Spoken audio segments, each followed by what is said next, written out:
மீனராசிக்காரங்க எல்லா இடத்துலையும் அவமானப்படக்கூடிய நபர்களாகவே இருக்காங்க. மற்றவங்க முன்னாடி கூனி குறுகி நின்றுட்டு இருக்காங்க. மீனராசிக்காரங்க தவறு செய்கிறாங்களோ இல்லையோ, இவங்க கூட இருக்கிறவங்க தவறு செய்கிறதுக்கு இவங்களே பொறுப்பேற்றுக்கக்கூடிய நிலைமைக்கு தள்ளப்படுறாங்க. பார்க்குறதுக்கு கோபக்காரங்களாகவும் முரட்டத்தனமான ஆட்களாகவும் வெளியே தெரிஞ்சாலும் மனதளவில் ரொம்பவே குழந்தைங்க மாதிரி தான் மீனராசிக்காரங்க. மரியாதை கொடுக்கறதுல இவங்களை அடிச்சுக்க ஆளே கிடையாது. இல்லாதவங்களோ இருக்கிறவங்களோ சின்னவங்களோ பெரியவங்களோ எல்லாரையுமே சமமாக மதிக்கக்கூடியவங்க தான் மீனராசிக்காரங்க. கடந்த 2 வருடமாக நடந்து பார்த்தோம்னா இப்போ வரைக்குமே வாழவே பிடிக்காத ராசினா அது மீனராசிக்காரங்க தான். இவங்க வாழ்க்கையில் ஒரு நாள் துன்பம் கிடையாது, ஒவ்வொரு நாளுமே துன்பம் தான். மீனராசிக்காரங்க நினைக்கிறது ஒன்றா இருக்கும், இவங்க வாழ்க்கையில் நடக்கிறது வேறு ஒன்றா இருக்கும். உங்கள் மனசு ஃபுல்லாகவே ஏமாற்றம் குழப்பங்கள் தான் அதிகமாக இருந்துகிட்ருக்கு.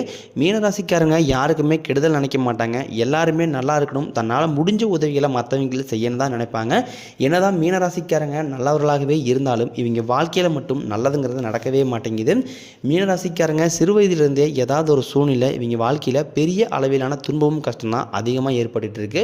மீனராசிக்காரங்க தன் வாழ்க்கையில் நல்லது நடக்க போகுது நினச்சிக்கிட்டு இருப்பாங்க. ஆனால் அவங்களுக்கு அந்த டைமில் ஒரு மிகப்பெரிய ஏமாற்றம் தான் வந்திருக்கும், புதுசாக ஒரு பிரச்சனை வந்திருக்கும். மீனராசிக்காரங்க சொந்த பந்தத்தை இழந்தாங்க, சொத்துக்களை இழந்தாங்க, தனக்கு நெருக்கமாக இருக்கக்கூடிய உறவுகளை இழந்தாங்க. கடைசியாக நான் மட்டும்தான் எல்லாத்தையுமே இழந்துட்டு நிற்கிறதா இருக்குது, எனக்கு உயிர் வாழவே பிடிக்கலன்னு சொல்லிக்கிட்டு இருக்காங்க. இதுக்கு மேலே என்னால் வாழவே முடியலை சாமி, தயவு செஞ்சு என்னை உன் கூடவே கூட்டிக்கிட்டு போயிருந்தா பெரும்பாலான மீனராசிக்காரங்க சொல்லிக்கிட்டு இருக்காங்க. நான் இவ்வளோ கஷ்டப்பட்டதுக்கப்புறம் எனக்கு வாழணுங்கிற எண்ணம் சுத்தமாகவே போயிருச்சு அப்படின்னு மனதளவில் அதிகமாக துன்பமும் கவலையும் வச்சுட்டு இருக்கிறவங்க தான் மீனராசிக்காரங்க. நீங்கள் மற்றவங்களை நம்பி என்றைக்குமே இருக்க மாட்டீங்க. நம்மளால் மற்றவங்களுக்கு கடுகளவு கூட துன்பம் வரக்கூடாதுன்னு நினைக்கிறவங்க கொடுத்து சிவந்தக்காரங்களுக்கு சொந்தக்காரங்க தன்கிட்ட இருந்தது அப்படின்னா எடுத்து கொடுத்துட்டு போயிட்டே இருப்பாங்க. மற்ற ராசிக்காரங்களை மாதிரி சொல்லி காட்டிக்கிட்டு இருக்க மாட்டாங்க, நான் அவங்களுக்கு அதை செஞ்சேன் இதை செஞ்சேன் அப்படின்னு. குரு பகவானை ராசி அதிபதியாக கொண்ட நீங்கள் குறிப்பாக இயற்கை குணம் படைத்தவங்களாக அதிகமாக காணப்படுறீங்க. இந்த இயற்கை குணம் தான் உங்கள்கிட்ட மற்ற ராசிக்காரங்களை விட வேறுபடுத்தி காட்டுது. மீனராசிக்காரங்க கஷ்டத்தை மறைச்சிக்கிட்டு வாழ்ந்துக்கிட்டு இருக்காங்க. ஆனால் மற்றவங்க ஏதோ நீங்கள் சந்தோஷமாக வாழ்ந்துக்கிட்டு இருக்கிறீங்க அப்படின்னா கூட இருக்கிற நம்பர்கள் எல்லாமே நினச்சிக்கிட்டு இருக்காங்க. எல்லாருமே பணத்தை மறைச்சி வைக்கிற இந்த காலத்தில் மீனராசிக்காரங்க எல்லாருக்குமே எடுத்து செலவு பண்ணிக்கிட்டு இருக்கீங்க. அப்படி நீங்கள் மற்றவங்களுக்கு ஹெல்ப் பண்ணால் மட்டும்தான் உங்களுக்கு அந்த நாள் நிம்மதியாக நைட்டு தூக்கமே வரும். உங்களுக்கு பணம் வரதும் தெரியாது போகிறதும் தெரியாது. இப்போ உங்ககிட்ட ஒரு 1000 ரூபாய் இருக்குது அப்படின்னா அதை நீங்கள் உடனே மற்றவங்களுக்காக செலவு பண்ணிடுவீங்க. நீங்கள் மற்றவங்களுக்கு செலவு பண்ணுறதை பார்த்து ஆண்டவன் உங்களுக்கு நிறையா கொடுத்துக்கிட்டு தான் இருக்காரு. ஆனால் என்ன பிரச்சனைனா கையில் பணம் நிலையாக நிற்க மாட்டேங்குது. பணத்தை தண்ணி மாதிரி செலவு பண்ணுறது யாருன்னா அது மீனராசிக்காரங்க. முடிஞ்ச அளவுக்கு பணத்தை சேமித்து பழகுங்க. உங்கள் கடன் பிரச்சனை எல்லாமே வரக்கூடிய நாட்களில் நீங்கிரும். குறிப்பாக பார்த்தீங்கன்னா மீனராசிக்காரங்களுக்கு கடனில் நிறைய நபரில் அதிகமாக சிக்கி தவிக்கிறீங்க. கண்டிப்பாக உங்களுக்கு கடன் பிரச்சனை எல்லாமே இந்த ஆண்டுக்குள்ளே எல்லா கடனையுமே நீங்கள் கட்டி முடிக்க போகிறீங்க. ஒரு பைசா கடன் இல்லாமல் அனைத்துமே உங்களுக்கு முடிய போகுது. பிப்ரவரி தொடக்கத்திலிருந்தே பார்த்தீங்கன்னா உங்களுக்கு குரு பகவான் வக்ர நிவர்த்தி ஸ்டார்ட் ஆயிடுச்சு. இதனால் உங்கள் வாழ்க்கையில் புதிய மாற்றங்கள் நல்லது எல்லாமே நடக்க போகுது. இந்த குரு பகவான் வக்ர நிவர்த்தியால் உங்களுக்கு வருமானம் அதிகரிக்க போகுது. செவ்வாய் கேதுவோட அம்சத்தில் பிறந்த உங்களுக்கு பண வரவு தாராளமாக கிடைக்கும். நினச்சது எல்லாமே செஞ்சு முடிப்பீங்க. குரு பகவான் குடும்பஸ்தானத்தில் சஞ்சாரம் பண்ணுறாரு. உங்கள் வாழ்க்கையில் கண்டிப்பாக ஒரு முன்னேற்றத்தை கொடுப்பார். உயர் பதவிகள் கிடைக்கும், மகிழ்ச்சி அதிகமாக இருக்கும், வருமானம் பல வழிகளில் அதிகரிக்கும். குரு பார்க்க கோடி நன்மை. இந்த குருவோட பார்வை உங்கள் மீது டைரெக்டாக இருக்கிறதுனால வேலை தேடி ரொம்ப நாட்களாக அலைஞ்சு தெரிஞ்ச நபர்களுக்கு உங்கள் தகுதிக்கு ஏற்ப நல்ல வேலை நிச்சயமாக கிடைக்கும். நீங்கள் ஒரு அரசு வேலைக்கு ட்ரை பண்ணுறீங்க, ஒரு 4 வருஷமாக 5 வருஷம் படிக்கிறேன், எனக்கு ஜாப்பே கிடைக்கலன்னு சொன்னாலுமே வரக்கூடிய நாட்களில் உங்களுக்கு நிச்சயமாக இந்த ஆண்டுக்குள்ளே ஏதாவது ஒரு அரசு வேலைங்கிறது நிச்சயமாக கிடைக்க தான் போகுது. நீங்கள் ஒரு ப்ரைவேட் செக்டரில் ஒரு ஐடி ஜாப்பில் ஒர்க் பண்ண ட்ரை பண்ணாலும் சரி, அதுலேயும் கண்டிப்பாக நீங்கள் நினச்சது எல்லாமே உங்களுக்கு நிறைவேறும். கோர்ட்டு கேஸ்னு ரொம்ப நாட்களாக அலைஞ்சிட்டு இருந்த நபர்களுக்கு உங்கள் விரைவில் உங்களுக்கு சாதகமாகவே தீர்ப்பு வரும். தொழிலில் இருந்து தடைகள் விலகி தொழிலில் புதிய முயற்சி எல்லாமே உங்களுக்கு வெற்றியாக மாறும். சனி பகவானின் பார்வை உங்களுக்கு நேரடியாக இருக்கிறதுனால வருமானம் உங்களுக்கு பல வழிகளில் வரும். தொழிலில் லாபம் சற்று அதிகமாகவே கிடைக்கும். அரசியல்வாதிகளை பொறுத்த வரைக்கும் புதிதாக பொறுப்புகள் புதிய பதவிகள் எல்லாமே தானாக உங்களை சேரும். கேதுவால் உங்களுடைய செல்வாக்கு அதிகரிக்கும், உடல் ஆரோக்கியம் மேம்படும், சங்கடங்கள் நீங்கும். மறைமுகமாக தொல்லை கொடுத்தவங்க உங்களுக்கு இனிமேல் உங்கள் வாழ்க்கையிலையும் சரி உங்கள் தொழிலையும் சரி இனிமேல் உங்களுக்கு பிரச்சனைங்கிறது பண்ண மாட்டாங்க. நன்றாக வேலை செய்த நபர்களுக்கு இது வரைக்கும் நீங்கள் வந்து அந்த கம்பெனிக்கு வந்து 4-5 வருஷமாக மாடாக உழைச்சிருப்பீங்க. ஆனால் உங்களுக்கு வந்து எந்த ஒரு நல்லதுமே அந்த கம்பெனி செஞ்சுருக்காது.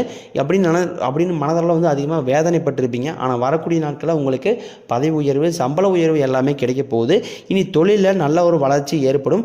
உங்கள் வார்த்தைக்கு மதிப்பு மரியாதை கிடைக்கும். நீங்கள் அந்தஸ்தில் நீங்கள் எதிர்பார்த்த உயர்வு நிச்சயமாக நீங்கள் அடைய போகிறீங்க. பதவி பொறுப்புகள் எல்லாமே தானாக உங்களை வந்து சேரக்கூடிய நாட்கள் இருக்குது, அமைஞ்சிருக்குது. தொழிலில் இருந்த தடைகள் விலகுவது மட்டுமல்லாமல் சிலர் வந்து புதிதாக தொழில் தொடங்குவீங்க. உற்பத்தியில் இருந்த தடைகள் நீங்கி தொழிலை விரிவு செய்வீங்க. விற்பனைகள் வரக்கூடிய நாட்களில் உங்களுக்கு அதிகமாகும். ஏற்றுமதி இறக்குமதி தொழிலில் நல்ல லாபம் கிடைக்கும். சின்ன தொழிலோ பெரிய தொழிலோ நல்ல ஒரு வளர்ச்சிங்கிறது உங்களுக்கு கண்டிப்பாக ஏற்படும். கடினமான காரியத்தையும் சுலபமாக செஞ்சு முடிப்பீங்க. உங்ககிட்ட கடன் வாங்கிட்டு ரொம்ப நாட்களாக தராமல் இருக்கக்கூடிய நபர்கள் எல்லாமே வந்து உங்கள் கடனை விரைவில் திருப்பி தரப்போகிறாங்க. உங்கள் எளிமையான பேச்சு திறமையால் நீங்கள் அனைவரையுமே கவர்ந்து இழுப்பீங்க. சமூகத்தில் உங்கள் பெயருக்கும் புகழுக்கும் படிப்படியாக முன்னேற்றம் வரப்போகுது. சிலருக்கு வெளியூர் வெளிநாடு போகக்கூடிய வாய்ப்புகள் விரைவில் கிடைக்கும். குடும்பத்தில் ரொம்ப நாட்களாக வந்து எந்த ஒரு சுப நிகழ்ச்சியுமே நடக்காமல் இருந்திருக்கும். அதாவது பார்த்திங்கன்னா திருமணம், சீமந்தம், புதிதாக வீடு கட்ட ஆரம்பிப்பீங்க, கிரகப்பிரவேசம், இந்த மாதிரி ரொம்ப நாட்களாக தவணையாக இருந்த நம்ம சுப நிகழ்ச்சி எல்லாமே உங்களுக்கு இந்த ஆண்டில் எல்லாமே படிப்படியாக நடக்க போகுது. சிலர் வந்து புதிதாக தொழில் தொடங்கலான்னு முயற்சி பண்ணுவீங்க. நீங்கள் எடுத்த முயற்சிக்கு நிச்சயமாக எதிர்பாராத உதவிகள் உங்களுக்கு நிச்சயமாக கிடைக்க போகுது. நீ வரக்கூடிய நாட்களில் உங்களுடைய வளர்ச்சி அப்படிங்கிறது ரொம்பவே வந்து அபரிவிதமாக இருக்க போகுது. உங்களுடைய நண்பர்களே பார்த்தீங்கன்னா வந்து உங்கள் மீது பொறாமை கொள்ளக்கூடிய அளவுக்கு உங்கள் வளர்ச்சிங்கிறது இருக்க போகுது. சொந்தக்காரங்க எல்லாமே வந்து உங்களை பார்த்து புரளி பேசக்கூடிய அளவு அதிகமாக இருக்க போகுது. எல்லா விஷயத்தையுமே கொஞ்சம் ரகசியமாக வச்சுக்கோங்க. அது வந்து பணம் சார்ந்த விஷயமாக இருக்கட்டும், தொழிலே இருந்தாலும் எதாக இருந்தாலும் கொஞ்சம் ரகசியத்தை கண்டிப்பாக நீங்கள் கடைபிடிக்க வேண்டும். அது எதாக இருந்தாலும் உங்கள் ஃபேமிலிக்குள்ளேயே நீங்கள் வச்சுக்கிறது ரொம்ப ரொம்ப நல்லது. அது வந்து ஃப்ரெண்டுக்கிட்டேயோ சொந்தக்காரங்கிட்டேயோ வெளியே ஒரு ரகசியத்தை நீங்கள் கொண்டு போகாதீங்க. அது வந்து வெளியே பரவும் போது அது வேறு மாதிரி பரவக்கூடிய வாய்ப்புகள் ரொம்ப அதிகமாக இருக்குது. அதனால் முடிஞ்ச அளவுக்கு ரகசியத்தை கண்டிப்பாக நீங்கள் காக்க தான் வேணும். மீனராசிக்காரங்க மற்றவங்க மேலே வந்து பாசத்தையும் அன்பையும் அதிகமாக காட்டுவாங்க. ஆனால் அவங்களுக்கு யாருமே அதை திருப்பி காட்ட மாட்டாங்க. சொந்தக்காரங்க நண்பர்கள் எல்லாமே வந்து அவங்களுக்கு ஒரு காரியம் ஆகணும்னா கூட வச்சுருப்பாங்க. அந்த காரியம் முடிஞ்ச உடனே பார்த்திங்கன்னா அவங்கள கழட்டி விட்டுருவாங்க. இல்லாத நபர்களுக்கு ஓடி போய் உதவி செய்கிறது யாருன்னா அது வந்து மீனராசிக்காரங்க. உங்களுக்கு 4 கிரகங்களுடைய பலன் வந்து கிடைக்க போகுது. இந்த மாசி மாதத்துலேருந்து பார்த்திங்கன்னா உங்களுக்கு 4 கிரகங்களுடைய பலன் கிடைக்கிறதுனால உங்கள் வாழ்க்கை நிலை வந்து கண்டிப்பாக முன்னேற்றத்தை தரக்கூடிய நாட்களாக அமைஞ்சிருக்குது. இது நாள் வரைக்கும் உங்கள் கைக்கு வந்தது தங்கியிருக்காது, நல்லதுங்கிறது நடந்திருக்காது. எல்லாத்தையுமே நீங்கள் தடைகளோடையே சந்திச்சுட்டு இருந்திருப்பீங்க. இனிமேல் அந்த தடைகள் அப்படிங்கிறது இருக்காது. வேலை இல்லாத நபர்களுக்கு இந்த விப்பரிவாரம் முறியறதுக்குள்ளேயே பார்த்தீங்கன்னா உங்கள் தகுதிக்கு ஏற்ப நல்ல வேலைங்கிறது நிச்சயமாக கிடைக்க போதும். உங்கள் குடும்பத்தில் ஒரு பிரச்சனை வருது அப்படின்னா, குடும்பத்தில் வந்து ஒரு கணவன் மனைவிக்கு பிரச்சனை வருது அப்படிங்கும்போது அதை நீங்கள் 2 பேருமே பேசி சமாதானம் பண்ணிக்கிறது ரொம்ப ரொம்ப நல்லது. தேவையில்லாமல் ஒரு 3வது நபர், அது வந்து பெண் வீட்டு சைடு இருக்கக்கூடிய அம்மா அப்பா அல்லது ஆணின் வீட்டு சைடு இருக்கக்கூடிய அம்மா அப்பா வந்து தேவையில்லாமல் தலையிடும் போது அது மிகப்பெரிய வந்து பிரச்சனையும் சிக்கலையும் கொண்டு வந்து விட்டுறது. முடிஞ்ச அளவுக்கு வந்து இவர்கள் தயடாமல் இருக்கிறது ரொம்ப ரொம்ப நல்லது. நீங்கள் மாணவர்களாக இருக்கும் பட்சத்தில் நீங்கள் எதிர்பார்த்த நல்ல மதிப்பெண் வரக்கூடிய நாட்களில் கிடைக்கும். அது 10ஆம் வகுப்பாக இருந்தாலும் சரி, 11ஆம் வகுப்பு, 12ஆம் வகுப்பில் இருக்கக்கூடிய பொதுத் தேர்வு நினச்சி மாணவர்கள் எல்லாமே வந்து ரொம்பவே வந்து பயத்தோடு இருப்பீங்க. கண்டிப்பாக இதை நீங்கள் நல்ல தைரியமாக எதிர்கொள்ளுங்க. கண்டிப்பாக நீங்கள் எதிர்பார்த்த நல்ல மதிப்பெண் உங்களுக்கு விரைவில் கிடைக்க போகுது. ஆசிரியர்கள் சொல்கிறத கேட்குறதுனால வாழ்க்கையில் நல்ல உயர்வுக்கு போவீங்க. உடல் ரீதியை பொறுத்த வரைக்கும் பார்த்தீங்கன்னா இந்த உடல் ரீதியாக தான் நிறைய நபர்களுக்கு வந்து சம்பாதிக்கிற காசு அனைத்துமே வந்து ஹாஸ்பிட்டலுக்கே செலவு பண்ணிட்டு இருக்காங்க. மீன ராசிக்காரன் நீங்கள் போய் கேட்கும்போது சம்பாதிக்கிறதுல முக்கால்வாசி காசு ஹாஸ்பிட்டலுக்கு ஏதாங்க போகுது. குழந்தைக்கு உடம்பு சரியில்லை, அப்பா அம்மா உடம்பு சரியில்லை, எங்களுக்கு உடம்பு சரியில்லை, இந்த மாதிரி வந்து உடல் சார்ந்த ரீதியாக நிறைய துன்பங்களை வந்து கஷ்டங்களை வந்து அனுபவிச்சுட்டு இருக்காங்க. உங்களுக்கு விரைவில் பார்த்தீங்கன்னா மருத்துவத்தால் இந்த மாதிரி உங்களுக்கு என்ன நோயினே தெரியாமல் இருந்தது எல்லாமே உங்களுக்கு அனைத்துமே வந்து விலக போகுது. இரத்த கொதிப்பு, சர்க்கரை போன்ற நோய்கள் எல்லாமே உங்களுக்கு விரைவில் கட்டுக்குள் வரும். குடும்பத்தில் உள்ள பிரச்சனைகள் நீங்கி தம்பதிகள் வந்து ஒருத்தருக்கு ஒருத்தர் புரிஞ்சுக்குவீங்க. புதிய வண்டி வாகனங்கள் வாங்குவீங்க, புதிய சொத்துக்கள் வாங்குவீங்க. உங்களை சுற்றி நிறைய சூழ்ச்சிகள் எல்லாமே நடந்துக்கிட்டு இருக்குது. கடுகளவு கூட நீங்கள் மற்றவங்களுக்கு துரோகத்தை நினைக்க மாட்டீங்க. உங்களுக்கு வரக்கூடிய நாட்களில் விரையச்சனி, ஜென்மச்சனி, பாதச்சனி எல்லாமே நடக்க இருக்குது. அதுக்கப்புறம் பார்த்தீங்கன்னா மார்ச் 29ஆம் தேதி முதல் சனி பகவான் கும்பத்திலிருந்து மீனத்திற்கு போகிறார். மறுபடியும் 6 மாதம் கழித்து மீண்டும் கும்பத்திற்கே வருகிறார். மீனத்தில் வந்து பார்த்தீங்கன்னா வந்து ஒரு 6 மாதம் இருக்கிறதுனால கண்டிப்பாக உங்கள் வாழ்க்கையில் ஏதாவது மிகப்பெரிய நல்லது எல்லாமே நடக்க போகுது. ஆனால் வந்து மீனராசிக்காரங்க சனி பெயர்ச்சியால் வந்து ஏதாவது கெட்டது நடந்துருமா, ஆபத்து வந்துருமா அப்படின்னு நிறைய பேர் பயந்துக்கிட்டு இருப்பீங்க. மீனராசிக்கு இந்த வரக்கூடிய நாட்களில் ஒரு மிகப்பெரிய ராஜயோகம் காத்துக்கிட்டு இருக்குது.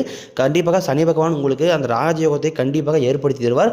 உங்கள் வாழ்க்கையில் இருந்த அனைத்து சிக்கலும் குழப்பங்களும் எல்லாமே நிவர்த்தியாகி உங்கள் வாழ்க்கையில் மற்ற ராசிக்காரங்களை வாடி இந்த 2025 உங்களுக்கு வெற்றியை தரக்கூடிய ஆண்டாக கண்டிப்பாக அமையும். கடந்த காலகட்டங்களில் நீங்கள் எண்ணி பார்க்கும்போது நிறைய கஷ்ட துன்பங்களை அனுபவிச்சிருப்பீங்க. கடந்த ஆண்டுகள் நடந்த கெட்ட விஷயத்தை எல்லாமே விட்டுருங்க. இனி வரக்கூடிய நாட்களில் உங்களுக்கு நடக்க போகிற நல்லதை மட்டுமே நீங்கள் வந்து எடுத்துக்கங்க. இந்த சனி பெயர்ச்சியால் உங்களுக்கு திருமணமாக தான் ரொம்ப நாட்களாக தள்ளி போயிட்டு இருக்க மீனராசினியர்களுக்கு விரைவில் திருமண நிலை கண்டிப்பாக கைகூடும். மறுவாழ்க்கையை அமைக்கலாமா வேண்டாமா அப்படின்னு ரொம்ப நாட்களாக வந்து யோசிச்சுட்டு இருந்தவங்களுக்கு விரைவில் மறுவாழ்க்கை அமையும். குழந்தை பாக்கியத்திற்காக இயங்கியவர்களுக்கு விரைவில் இந்த 4-5 மாதங்களுக்குள் நிச்சயமாக குழந்தை பாக்கியம் ஏற்படும்.